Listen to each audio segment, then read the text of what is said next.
올해 체계 통합 사업 착수 6에서 7년 소요 전망 외과 수술 수준 정밀 타격하는 한국형 전투기로 알려진 KTFX의 스마트 폭탄 체계 통합이 본격화될 예정이다.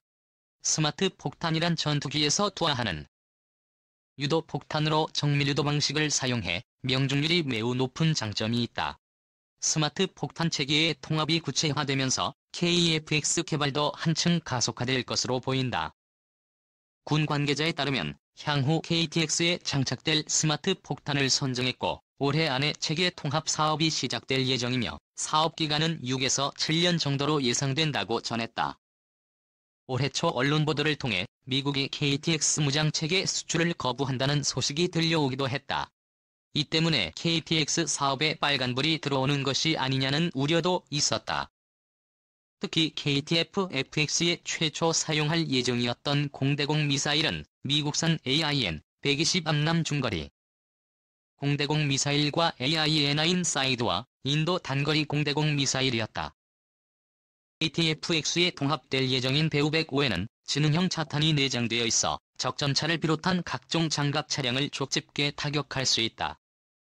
그러나 미 정부의 수출 승인 거부로 유럽 엔비디아사의 미디어 중거리 공대공 미사일과 독일들 사이 아이리스-T 단거리 공대공 미사일이 선정됐다.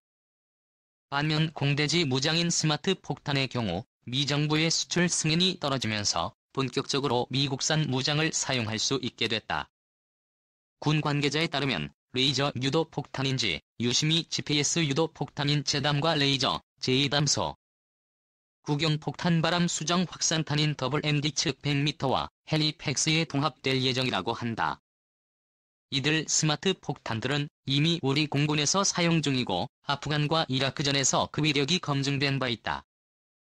이러한 스마트 폭탄들이 KTFX에 통합될 경우 유사시 중요 목표물에 대해 외과 수술과 같은 정밀 타격이 가능해지며 원거리 공습으로 전투기의 생존성도 향상될 것으로 기대된다.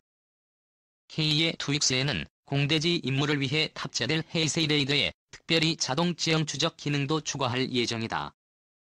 KTFX는 공대지 임무를 위해 탑재될 헤이세이 레이더에 특별히 자동 지형 추적 기능도 추가할 예정이다.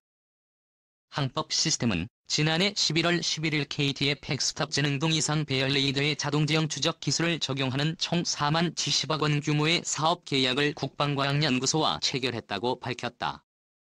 KTF는 레이더 센서를 이용해 지형을 감지하고 일정 고도를 자동으로 유지하며 비행하도록 제어하는 소프트웨어 기술이다. 일부 선진국만 개발에 성공한 기술로 첨단 전투기가 근접 항공 지원 무장 투하 등 임무 수행 시 지형을 따라 낮은 고도로 안전한 비행을 하고 정리대에 의한 피함 확률을 최소화해 임무 성공률을 높이는 데 필수적인 역할을 한다. 이와 관련해 자동 지형 추적 기능의 핵심 장비라고 할 수 있는 지형 추적 컴퓨터는 지난해 연말 방위사업 청구와 이스라엘 엘비사가 계약을 맺고 기술 협력 생산을 진행할 예정이다. 계약 금액은 520억 원으로 알려졌다. 2020년 항공우주사업본이 미세먼지 잡는 천리안의 비발사 차세대 중형 위성은 하반기 예정. 1인승 수직의 착륙기 기본 설계에 한국형 전투기 시제기 본격 제작 경자년을 맞아 우리나라의 인공위성 인프라가 대폭 늘어난다. 아울러 사람이 직접 조종하지 않아도 되는 한국형 대인용 자율비행 항공기의 설계 윤곽이 드러난다. 지난 2019년에는 인류 달 착륙 50주년을 맞아 달 탐사가 항공우주산업계의 최대 의제로 떠올랐다면 2020년엔 위성 및 항공한류 시대로 전환이 빅이슈로 떠오를 전망이다. 한국항공우주연구원이 최근 발간한 2020년 주요 연구개발 계획 자료를 살펴보면 우리나라는 올해 상업용 군사용 과학용 위성 분야에서 대도약을 이룬다. 우선 오는 2월 정지 궤도 복합 위성인 천리안의 B가 발사될 예정이다. 성공 시 기존 천리안 예비와 더불어 2대의 정지 궤도 복합 위성을 보유하게 된다. 발사 무게 3.5톤급인 천리안이 B는 기상 해양 환경 관측 등의 임무를 수행한다. 특히 한반도의 미세먼지 경로를 확인하고 기후변화에 대응하는 데 결정적 역할을 할 것으로 기대된다. 하반기 에는 발사 무게 500kg급 차세대 중형 위성 1호 발사가 예정돼 있다. 이 위성은 한국이 제작하는 차세대 중형 위성의 표준이 된다. 위성이 500kg급의 중형은 돼야 상업용 서비스를 할 수 있는 각종 장비를 탑재할 수 있는데 신흥국 등에서 중형급 위성을 기반으로 한 서비스 수요가 늘고 있다는 점에서 이번 표준 위성이 위성 한류의 지렛대가 될 것으로 평가된다. 새해엔 아리랑 5회 뒤를 이어 다목적 실용 위성 6호와 국가안보 용도로 활용할 수 있는 다목적 실용 위성체로 제작에도 속도가 붙는다. 특히 올해 총조립 시험에 들어가는 제후의 경우 500에서 600km 고도에서 30cm 이하의 물체도 식별할 수 있는 정밀 관측 능력을 갖게 된다. 현재 이 정도의 초고 해상도 광학 위성 기술을 보유한 국가는 미국, 중국, 일본, 유럽 등 극소수다. 북한의 이상, 동향을 비롯한 주요 안보 위험을 감시하는 데 중요한 역할을 하게 될 전망이다. 정부는 또 올해 3조 원 규모의 한국형 위성항법 시스템 사업 추진을 위해 5월까지 예비 타당성 조사를 신청하기로 했다. 예타를 통과해 2022년 사업에 착수되면 이후 한반도를 비롯한 동아시아의 위성항법 서비스 시장에서 대한민국이 주요 주자로 떠오를 수 있는 기반을 마련하게 된다. 이와 별도로 3m 이내의 정밀 위치 정보를 실시간으로 제공할 수 있는 한국형 정밀 GPS 보정 시스템도 오는 6월 상세 설계를 마치고 11월부터 관련 시스템의 예비 통합 작업에 들어간다. 항공 분야에선 항우연이 올해 1인승 수직이 착륙 비행 시제기 기본 설계 작업을 본격화한다. 무인 겸용인 오피의 부위는 국토교통부와 산업통상자원부가 총 4,408억 원을 들여 2013년 말까지 개발하려는 개인 항공기다. 개발 성공 시도로 교통 정체가 심각한 수도권에서부터 시범 운영될 것으로 기대된다. 미국 항공우주국은 개인 항공기의 연간 시장이 2030년 25만 대 규모에 이를 것으로 예측했으며 미국, 쿠바, 독일, 리옹 등 선진국 주요 기업들이 피해 개발에 뛰어들었다. 올해엔 국산 기술로 개발 중인 초음속 전투기 KTF-FX의 시제기 제작이 본격화된다. 전투기 국산화에 반대해온 정치권과 방산업계 일각의 반대. 무릅쓰고 정권을 초월해 진행해온 사업이 본궤도에 들어서 순항한다는 점에서 의미가 있다.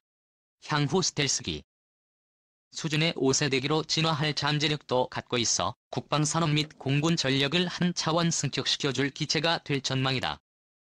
우주 탐사 분야에서 올해 국내에선 큰 이벤트는 없다.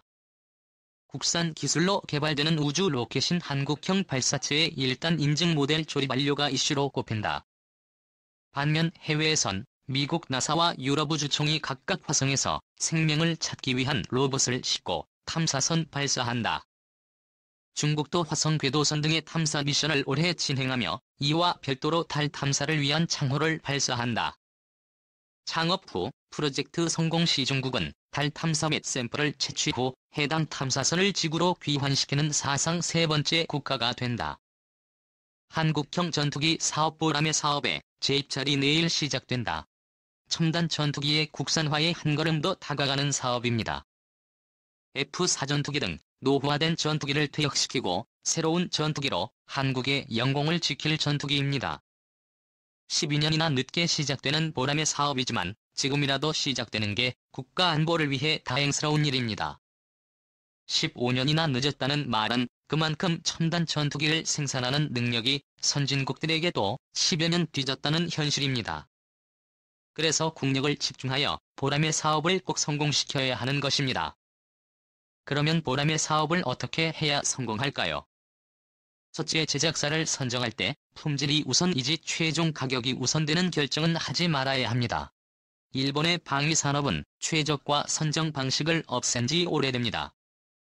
국가 안보를 지키는 무기체계를 선정할 때 품질이 우선이지 가격이 우선하는 것은 아니라는 것입니다. 두 번째, 반드시 수출을 목표로 사업을 진행시켜야 합니다. 에어쇼에서 명성을 날리고 있는 70고등 훈련 연습. 기와 무기를 달아 경공기로 변환시킨 에이리언 50은 인도네시아와 이라크 등 국가에 수출하고 있어 20여 년 전 어려운 결정 끝에 시작한 국책 사업이지만 지금 소중한 결실을 보고 있는 것입니다. 시작부터 수출을 목표로 하면 항공산업이 발전하는 시너지 효과를 얻게 됩니다.